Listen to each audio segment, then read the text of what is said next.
Nós estamos no Parlamento de Aruba, para por brindar update, de lo qual está em negociação com o governo riba Holanda para por refinanciar e deve que Aruba acumular para por surpassar o período de Covid.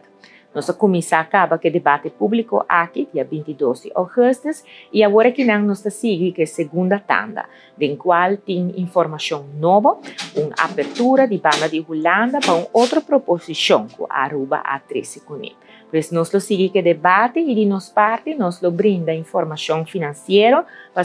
não somente parlamento, pero especialmente o povo de Aruba, porque os detalhes são necessários para nós por riba bom debate público, riba o qual está parte aqui de finanças públicas do país Aruba.